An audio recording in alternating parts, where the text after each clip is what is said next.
Bharat Ratna doctor Bhimrao Ambedkar ಅವರಿಗೆ ಕೋಟಿ ಕೋಟಿ ನಮನ. ಇವರ ಜೀವನವನ್ನು ಆಧರಿಸಿ ಈ ಧಾರಾವಾಹಿಯನ್ನು ನಿರ್ಮಿಸಲಾಗಿದೆ. ರಾಷ್ಟ್ರಕ್ಕೆ, ರಾಷ್ಟ್ರದ ಜನರಿಗೆ ಅಂಬೇಡ್ಕರರ ಕೊಡುಗೆ ಅಪಾರ. ಹಲವಾರು ಅಧಿಕೃತ ಪುಸ್ತಕಗಳನ್ನು ಆಧರಿಸಿ ಈ ಕಥೆಯನ್ನು ತಮ್ಮ ಮುಂದೆ ಇಡಲಾಗಿದೆ. ಈ ಧಾರಾವಾಹಿಯನ್ನು ವಾಹಿನಿಯು ನಿಷ್ಠೆಯಿಂದ ನಿರ್ಮಿಸಿದ್ದು, ಬಾಬಾ ಸಾಹೇಬರ ಜೀವನ ಮತ್ತು ಸವಿಸಿದ ಹಾದಿ ಪ್ರತಿಯೊಬ್ಬರಿಗೂ ಸ್ಫೂರ್ತಿ ನೀಡುತ್ತದೆ ಎಂಬುದನ್ನು ವಾಹಿನಿಯು ಬಲವಾಗಿ ನಂಬಿದೆ. ನಂಜುಂಡಣ್ಣ, ಕುಡಿಯೋದ್ ಬೇಡ, ದಯವಿಟ್ಟು ನನ್ನ ಮಾತು ಕೇಳಿ. ಎಸಿರಿ ಇದನ್ನ. ಅಣ್ಣ, ನೀವಾದ್ರೂ ನನ್ನ ಮಾತು ಕೇಳಿ. ಪ್ರಚಂಡ ಮೂರ್ತಿಗಳು ಹಾಳಾಗ್ಲಿ ಅಂತಾನೆ ಕೊಟ್ಟಿರೋದು ಇದನ್ನ. ದಯವಿಟ್ಟು ಯಾರು ಕುಡಿಬೇಡಿ, ಅದನ್ನ ಎಸಿರಿ. ಮಂಜಣ್ಣ, ನನ್ನ ಮಾತು ಕೇಳಿ, ದಯವಿಟ್ಟು ಕುಡಿಬೇಡಿ. ನಂಜುಂಡಣ್ಣ, ನಿಮ್ಗೇನ್ ತಲೆಗಿಲೆ ಕೆಟ್ಟಿದ್ಯಾ? ಕುಡಿಯೋದ್ ತಪ್ಪು ಅಂತ ಹೇಳಿದ್ರೆ ಅರ್ಥ ಆಗ್ತಾ ಇಲ್ವಾ ನಿಮ್ಗೆ? ನೀನು ಹೋಗೋ ಇಲ್ಲಿಂದ. ಇದು ನನ್ನ ಇಷ್ಟ. ನೀನ್ ಯಾವನು ನನ್ನ ತಡೆಯೋದಕ್ಕೆ? ನಿಮ್ಮ ತಡೆಯೋದಕ್ಕೆ ನಾನು ಯಾರು ಅಲ್ಲ. ನಿಮ್ ಇಷ್ಟನ ನಾನು ಗೌರವಿಸ್ತೀನಿ. ಆ ಪ್ರಚಂಡ ಮೂರ್ತಿಗಳು ಬೇಕು ಅಂತಾನೆ ಹಂಚಿರೋದು ನಿಮ್ಗೆ. ನಿಮ್ಮೆಲ್ರಿಗೂ ಬಿಟ್ಟಿ ಸಾರಾಯಿ ಕೊಟ್ಟು ಎಲ್ಲ ಕಿತ್ಕೋಬೇಕು ಅಂತಿದ್ದಾರೆ. ಅಯ್ಯೋ, ಕಿತ್ಕೊಳಕ್ ಏನಯ್ಯ ಇದೆ ಇಲ್ಲಿ? ಈ ಜಗತ್ನಲ್ಲಿ ನಾವು ಒಬ್ರೇನ ಕುಡುಕ್ರಿರೋದು. ಎಲ್ರು ಕುಡುಕ್ರೆ ಬಿಡೆ. ಕುಡಿಬೇಡ. ಏ ಭೀಮಾ, ಬಡಕತಲೇ ಇರು. ನಾವು ಕುಡಿದೇವೆ. ನಿಂಗೆ ಯಾಕೋ ಇದಲ್ಲ? ಹೋಗಲೇ. ನೋಡಿ, ಹೀಗ್ ಕುಡ್ದು ಹಾಳಾದವ್ರ ಬಗ್ಗೆ ನಿಮ್ಗೆಲ್ಲ ಸರಿಯಾಗಿ ಗೊತ್ತಿದ್ಯಾ ಇಲ್ವಾ ನನಗೆ ಗೊತ್ತಿಲ್ಲ. ಆದ್ರೆ ನಾನ್ ಸಣ್ಣವನಿದ್ದಾಗ ಹತ್ರದಿಂದ ನೋಡಿದ್ದೀನಿ.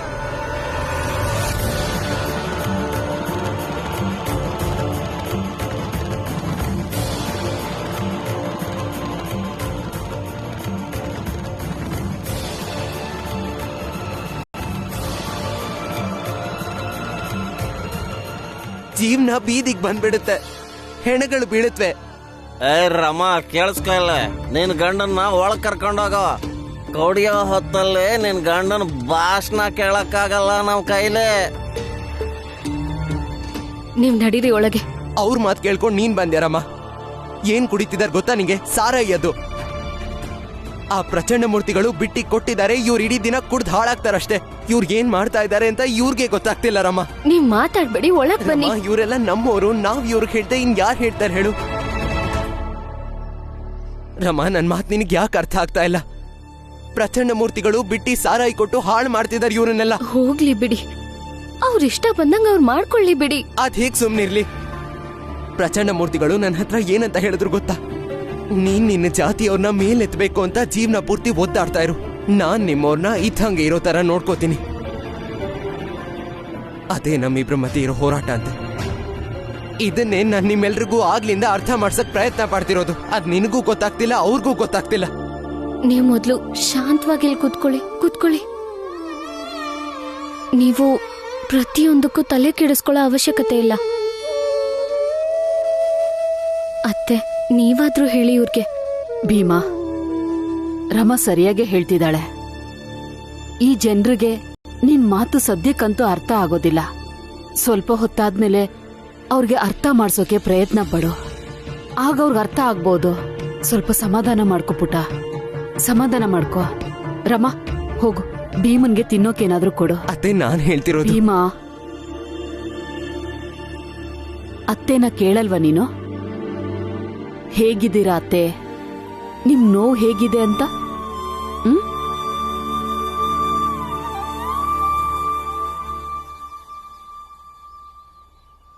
ಈಗ ಹೇಗಿದ್ದೀರಾ ಅತ್ತೆ? ಇನ್ನೂ ನೋವಿದ್ಯಾ? ಮಗನಂತ ಸೋದರಳಿಯ ಇರ್ಬೇಕಾದ್ರೆ ನೋವಿರೋಕೆ ಹೇಗ್ ಸಾಧ್ಯ ಹೇಳು?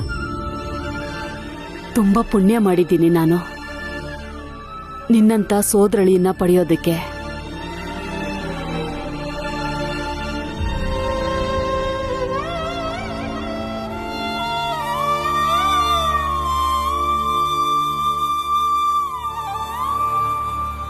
ಏನ್ ಮಾಡ್ತಾ ಇದೀಯ ಜೀಜಾಬಾಯ್? ರಮಾ, ರಮಾ, ರಮಾ, ಬೇಗ ಬಾ.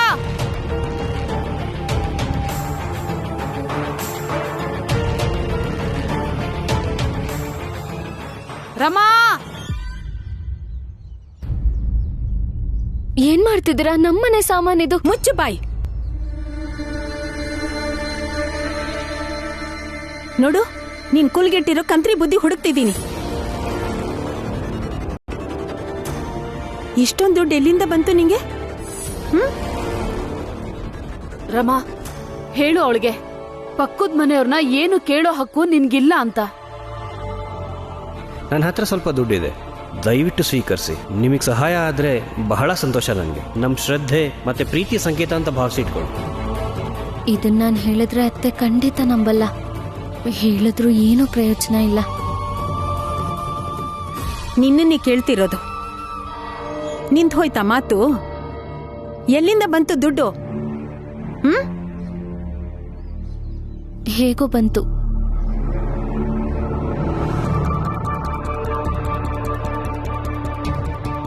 ಹೇಗೋ ಬಂತು ಅಂದ್ರೆ ಏನೇ ಅರ್ಥ? ಅತ್ತೆ ಕೈ ಬಿಡಿ. ನಾನು ಅವ್ರಿಗೆ ಅಡುಗೆ ಮಾಡಬೇಕು. ಅವ್ರು ಬೆಳಿಗ್ಗೆಯಿಂದ ಏನೂ ತಿಂದಿಲ್ಲ. ರಕ್ತ ಮಾರ್ ಬಂದಿದ್ಯಲ್ವಾ? ಏನು?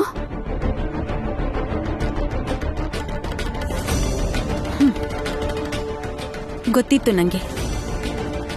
ರಕ್ತ ಕೊಟ್ಟೆ ಬಂದಿರ್ಬೇಕು. ಇಲ್ಲಾಂದ್ರೆ ಇದನ್ನೆಲ್ಲ ತರಕ್ಕೆ ನಿಮ್ ಹತ್ರ ಎಲ್ಲಿಂದ ಬರ್ಬೇಕು ದುಡ್ಡು? ಇನ್ನು ತಿನ್ಸು.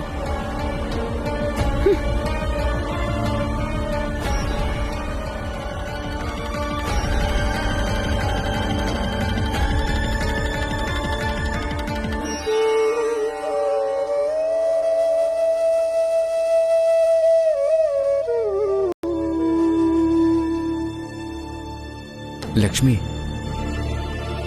ಜಗತ್ತಲ್ಲಿ ಎಂತೆಂಥ ಜನರಿರ್ತಾರೆ ಅಲ್ವಾ? ಒಂದೇ ಮನೆಯಲ್ಲಿ ಭಿನ್ನ ಭಿನ್ನವಾಗಿರೋ ಜನರಿದ್ದಾರೆ. ಒಬ್ಳು ತನ್ನ ರಕ್ತ ಕೊಟ್ಟು ಅತ್ತೆನ ನೋಡ್ಕೋತಿದ್ದಾಳೆ. ಮತ್ತೊಬ್ಳು ಅದೇ ಅತ್ತೆನ ಮನೆ ಬಿಟ್ಟು ಓಡಿಸಿ ಈಗ ದೂರ ನಿಂತ್ಕೊಂಡು ಹೊಟ್ಟೆ ಹುರ್ಕೋತಾ ಇದ್ದಾಳೆ. ನಾನ್ಯಾಕೆ ಹೊಟ್ಟೆ ಉರ್ಕೊಳ್ಳಿ? ಹೌದು, ಓಡ್ಸಿದ್ವಿ ನಾವು ಅವ್ರನ್ನ. ನಾನ್ ನಿಮ್ ತಮ್ಮನ ಹೆಂಡತಿ ಅಷ್ಟು ಒಳ್ಳೆಯವಳಲ್ಲ. ಆಗಕ್ಕೂ ಆಗಲ್ಲ.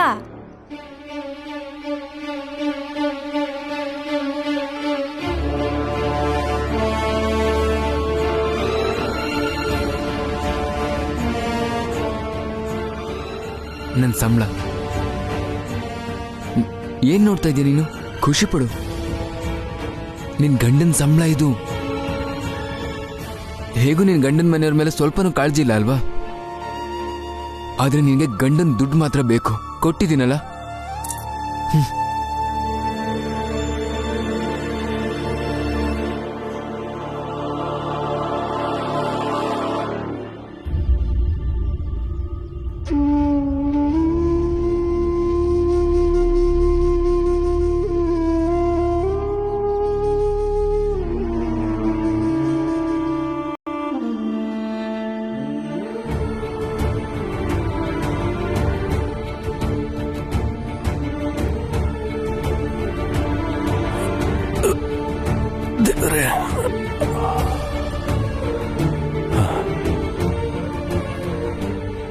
ಭೀಮಾ, ಇವತ್ತು ನಮ್ಮಿಬ್ರ ಮಧ್ಯೆ ಬೆಳಗ್ಗೆ ಮಾತುಕತೆ ಆಯ್ತಲ್ಲ, ಅದನ್ನ ಮುಂದುವರಿಸಿ ನೀನೇನು ಯೋಚನೆ ಮಾಡಿದೆ, ನಾನೇನು ಯೋಚನೆ ಮಾಡಿದ್ದೀನಿ, ಅದನ್ನ ಮಾತಾಡೋಣವಾ? ಅಪ್ಪ, ನನಗನ್ನಿಸ್ತಿರೋ ಪ್ರಕಾರ ನಾವಿಬ್ರು ಒಂದೇ ಥರ ಯೋಚಿಸಿದ್ದೀವಿ. ಸ್ವಲ್ಪ ಹೊತ್ತು ನನಗೂ ನಿಮ್ಮ ಮಾತನ್ನು ಒಪ್ಕೊಳ್ಳೋಕ್ಕಾಗ್ತಿರ್ಲಿಲ್ಲ. ಒಪ್ಪಕ್ಕಾಗ್ತಿಲ್ಲ ಅನ್ನೋದಕ್ಕಿಂತ ಪರಿಸ್ಥಿತಿಗೆ ಹೋಗ್ಬೇಕು ಅಂತಿತ್ತು. ಆ ಹೊತ್ತಲ್ಲಿ ನಿಮ್ಮ ಇಷ್ಟಕ್ಕೆ ವಿರುದ್ಧವಾಗಿ ನಾನು ನಗರ ಪಾಲಿಕೆಯಲ್ಲಿ ಕೆಲಸ ಮಾಡಕ್ ಹೋದೆ. ನೀವಾಗ ಹೇಳಿದ ಮಾತನ್ನ ನಾನು ಈಗ ನೆನಪಿಸ್ಕೊಂಡ್ರೆ ನೀವು ಸರಿ, ನಾನು ತಪ್ಪು ಅನ್ನಿಸ್ತಿದೆ. ನೋಡು ಭೀಮಾ, ಇನ್ನೊಂದು ಮಾತು ಜೀವನ ಪೂರ್ತಿ ನೆನಪಲ್ಲಿಟ್ಕೋ. ಯಾವುದೇ ನಿರ್ಧಾರಗಳನ್ನ ತಗೊಳ್ಳೋಕ್ಕೂ ಮುಂಚೆ ಇನ್ನೊಂದ್ಸಲ ಯೋಚನೆ ಮಾಡ್ಬೇಕು ನಾವು. ಯಾಕೆಂದ್ರೆ ಸುಖ ಮನುಷ್ಯನನ್ನ ದುರ್ಬಲಗೊಳಿಸುತ್ತೆ. ಮತ್ತೆ ದುರ್ಬಲ ವ್ಯಕ್ತಿಯ ಕಣ್ಣುಗಳು ದೊಡ್ಡ ಕನಸನ್ನ ಕಾಣಕ್ಕಾಗಲ್ಲ.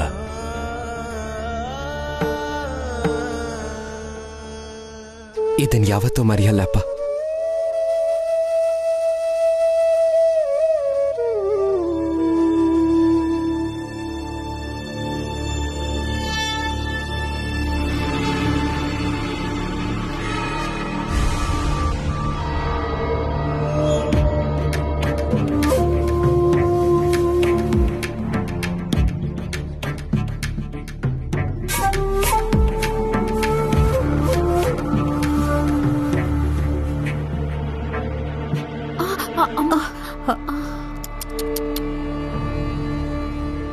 ನಿಮ್ ಕಾಲ್ ಮುರಿದು ಹೋಗಿದೆ ಅಂತ ಮರ್ತು ಹೋಗಿದ್ದೆ ಅಕ್ಕ. ಅದು ಒಂದು ವಿಷಯ ಯಾಕೋ ಮನ್ಸಲ್ಲಿ ತುಂಬಾ ಕೊರಿತಾನೇ ಇದೆ ನಂಗೆ. ಅದನ್ನೇ ಹೇಳಕ್ ಬಂದೆ ನಿಮ್ ಹತ್ರ. ನಿಮ್ಗೂ ನೆನ್ಪಿರ್ಬಹುದು. ನೀವೆಲ್ಲೇ ಇದ್ರೂ ಭಾರನಿ ಅಂತ ಹೇಳಿದ್ದೆ ಅಲ್ವಾ? ಬೇಜಾರಾಗ್ಬಹುದು ನಿಮ್ಗೆ. ಆದ್ರೆ ಆ ಮಾತು ಸತ್ಯ ಕೂಡ.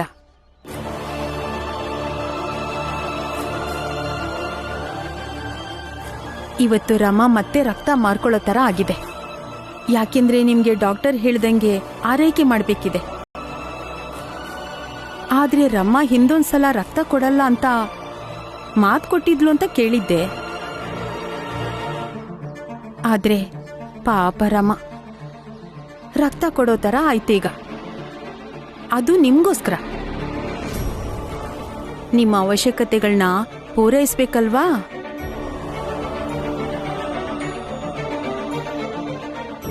ಏನನ್ಸುತ್ತೆ ನಿಮ್ಗೆ? ಇವತ್ತಿಗೆ ನಿಮ್ಮ ಅವಶ್ಯಕತೆ ಮುಗಿಯತ್ತೆ ಅನ್ಕೊಂಡಿದ್ದೀರಾ? ನಾಳೆ ಬೆಳಗ್ಗೆಯಿಂದ ಎದ್ದು ಕೆಲಸ ಮಾಡಕ್ಕಾಗತ್ತಾ? ಅದಂತೂ ಕನ್ಸಿನ ಮಾತೆ ನಿಮ್ಗೆ. ಆದ್ರೆ ನೀವ್ ನೋಡಿ ಹೇಗ್ ಬಿದ್ಕೊಂಡಿದ್ದೀರಾ ಅಂತ. ಅದಕ್ಕೆ ಪಾಪ ರಮ ಇನ್ಮೇಲೆ ಪದೇ ಪದೇ ರಕ್ತ ಕೊಡ್ಬೇಕಾಗತ್ತೆ. ನಿಮ್ಮಣ್ಣ ಕೊಟ್ರಲ್ಲ ಹಂಗೆ.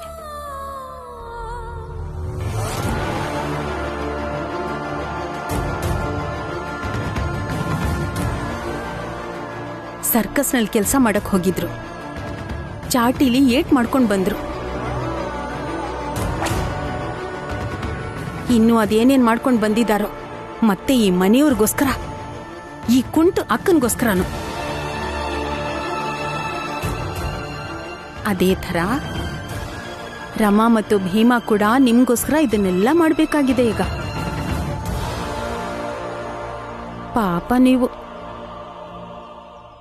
ಪಾಪ ನೀವು ಮಲ್ಕೊಳ್ಳಿ. ಮಾಡಕ್ ಬೇರೆ ಕೆಲಸ ಇಲ್ವಲ್ಲ ನಿಮ್ಗೆ? ಹ, ಮಲಗ್ತಾ ಮಲಗ್ತಾ ಸ್ವಲ್ಪ ಯೋಚನೆ ಮಾಡಿ. ನೀವೇನ್ ಮಾಡಕ್ಕಾಗತ್ತೆ ಪಾಪ? ಕಂಡೋರ್ಗೆ ಹೊರೆ ಆಗದೆ ಬದುಕಕ್ಕಾಗತ್ತಾ?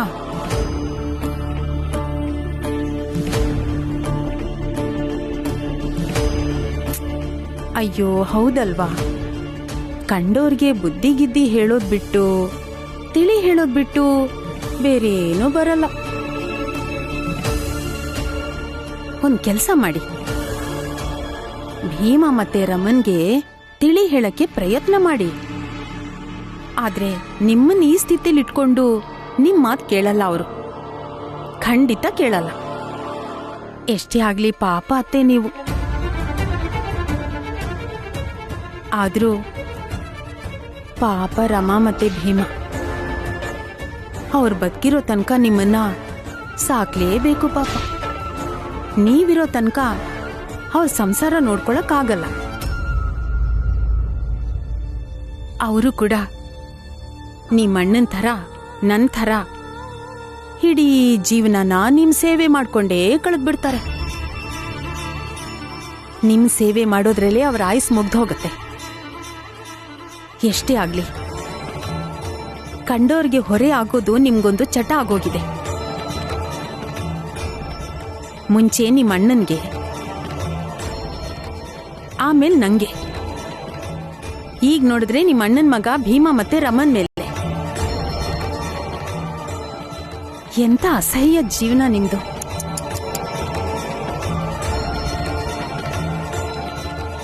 ಮಲ್ಕೊಳ್ಳಿ, ಪಾಪ ನಿದ್ದೆ ಬರ್ತಿರ್ಬೇಕು.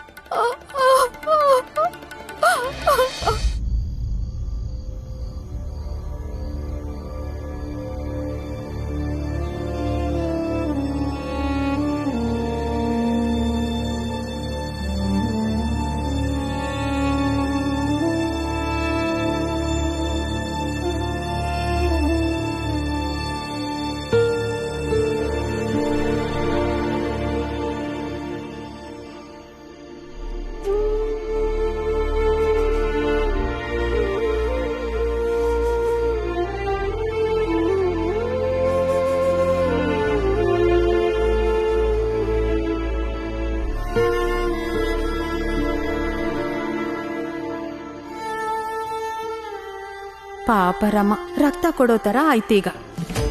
ಅದು ನಿಮ್ಗೋಸ್ಕರ.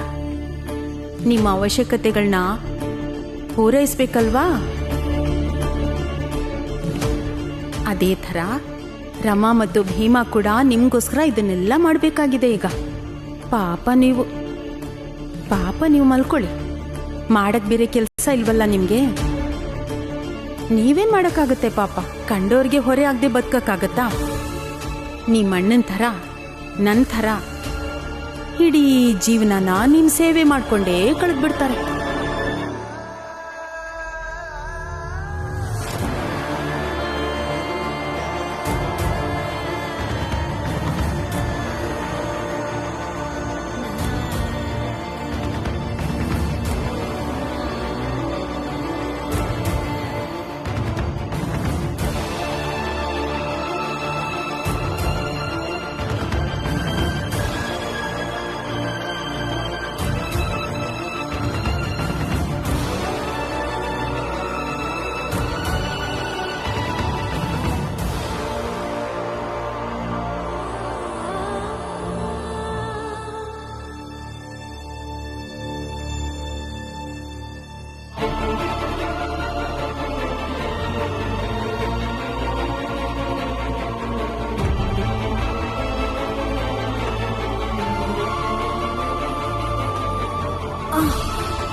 ಎಲ್ಲಾದ್ರೂ ದೂರ ಹೊರಟೋಗ್ತೀನಿ. ನಾನು ತುಂಬಾ ದೂರ ಹೊರಟೋಗ್ತೀನಿ. ಭೀಮಾ ಮತ್ತೆ ರಮನ್ ಜೀವನ ಹಾಳಾಗ್ಬಾರ್ದು. ನನ್ಗೆಷ್ಟೇ ಕಷ್ಟ ಆದ್ರೂ ಪರವಾಗಿಲ್ಲ, ಆದ್ರೆ ಅವರಿಬ್ರಿಗೂ ಕಷ್ಟ ಆಗ್ಬಾರ್ದು.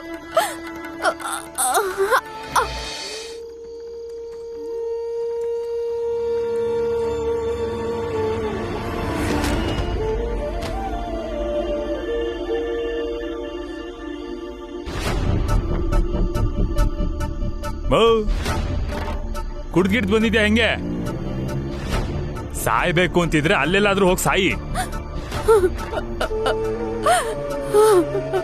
ಇಲ್ಲ, ನಾನ್ ಸಾಯೋಕ್ ಬಂದಿಲ್ಲ. ಇಲ್ಲಿಂದ ಎಲ್ಲಾದ್ರೂ ದೂರ ಹೊರಟೋಗೋಣ ಅಂತ. ಇಲ್ಲಿಂದ ಎಲ್ಲಾದ್ರೂ ನನ್ನನ್ನ ಕರ್ಕೊಂಡು ಹೋಗ್ಬಿಟ್ಬಿಡಿ. ಎಲ್ಲಿಗೆ ಹೋಗ್ಬೇಕಮ್ಮ ನೀವು? ಎಲ್ಲಾದ್ರೂ ಸರಿ. ನೀವು ಹೋಗೋ ದಾರಿಲಿ ನನ್ನನ್ನ ಬಿಟ್ಟು ಹೋದ್ರೆ ಸಾಕು. ನಮ್ಮ ಮನೆಯವ್ರು ಇಲ್ಲಿಗೆ ಬರೋದಕ್ಕಿಂತ ಮುಂಚೆ ನನ್ನನ್ನ ಇಲ್ಲಿಂದ ಎಲ್ಲಾದ್ರೂ ದೂರ ಕರ್ಕೊಂಡು ಹೋಗ್ಬಿಟ್ಬಿಡಿ. ಸರಿನಮ್ಮ, ನಡೀರಿ. ಎಲ್ಲಿವರೆಗೂ ಆಗುತ್ತೋ ಅಲ್ಲಿವರೆಗೂ ಬಿಡ್ತೀನಿ. ಬನ್ನಿ, ಎದ್ದೇಳಿ.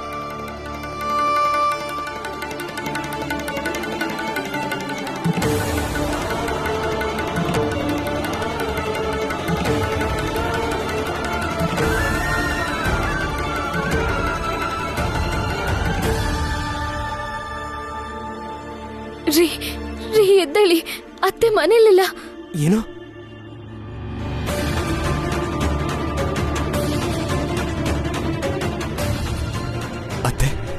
ಅತ್ತೆ ಎಲ್ಲಿಗೆ ಹೋದ್ರು? ಗೊತ್ತಿಲ್ಲ, ಎದ್ದಾಗಿಂದ ಕಾಣಿಸ್ತಿಲ್ಲ. ನೋಡಿ, ನಾನ್ ಮುಂಚೆನೇ ಹೇಳಿದ್ದೆ, ಇನ್ಮೇಲೆ ಅಕ್ಕಂಗೇನೇ ಆದ್ರೂ ಅದ್ರ ಬಗ್ಗೆ ನನ್ನನ್ನ ಲಕ್ಷ್ಮಿನ ಏನು ಕೇಳ್ಬಾರ್ದು ಅಂತ. ಅಕ್ಕ ಎಲ್ಲಿ ಹೋದ್ರು ಏನಾದ್ರು ಅಂತ ನಂಗೇನು ಗೊತ್ತಿಲ್ಲ. ನಮ್ ಜೊತೆ ಅವ್ರೇನ್ ಇರ್ತಾ ಇರ್ಲಿಲ್ಲ ಅಲ್ವಾ? ಇವರಿಬ್ಬರನ್ನೇ ಕೇಳಿ. ಅತ್ತೆ ಎಲ್ಲಿ ಹೋದ್ರು ಅಂತ ಇವರಿಬ್ಬರಿಗೆ ಗೊತ್ತಿರ್ಬೇಕಲ್ವಾ? ವಾ ಭೀಮ್ರಾವ್, ವಾ. ಸ್ವಂತ ಸೋದರತೆ ನೋಡ್ಕೊಳಕ್ ಆಗದೆ ಇರೋನು ಸಮಾಜ ಸುಧಾರಣೆ ಬಗ್ಗೆ ಮಾತಾಡ್ತೀಯ?